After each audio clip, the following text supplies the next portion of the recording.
Hi friends, ही पत्ता गोबी आहे. हिला छान बारीक कट करून सुनेनी वाफलायला ठेवून दिली होती. छान अशी वाफलून झाली आहे. आता आपण याला फोडणी देऊया. याच्यासाठी लागणारे साहित्य: 2 टमाटर घेतले, 1 कांदा आणि 1 पोटॅटो घेतलेला आहे. आता आपण याला फोडणी देऊया. ही गोबी चाळणीमध्ये काढून घेतलेली आहे. बघू शकता. कढईमध्ये तेल पण टाकलेलं आहे गरम करण्यासाठी. तेल गरम झालं की याच्यामध्ये जिरी, मोहरी आणि सोबतच कांदा पण टाकून घेऊया. छान गोल्डन ब्राऊन झालेला आहे. आता आपण याच्यामध्ये हळद आणि 1 चम्मचभर लाल तिखट टाकून घेऊया.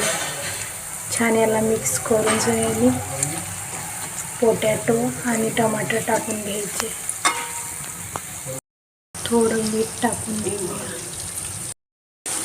छान असं मिक्स करून घ्यायचं आहे आणि मंद आचेवरती चांगलं झाकण ठेवून शिजू देऊया.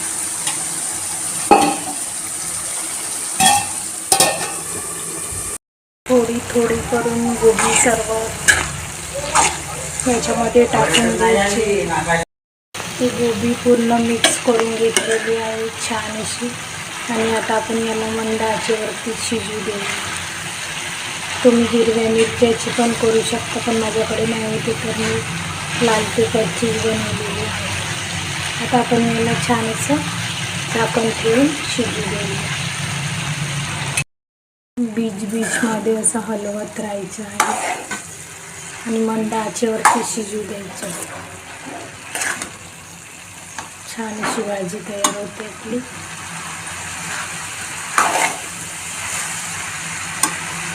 थोडा वेळ आणखी शिजू द्यायचं.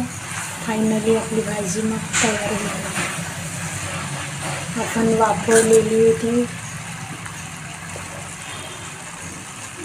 तिला शिजायला खूप जास्त वेळ लागत नाही. फायनली आपली भाजी तयार आहे. कशी वाटली नक्की कमेंट करून सांगा. वरतून थोडीशी कोथिंबीर ॲड करून घ्यायची. धन्यवाद.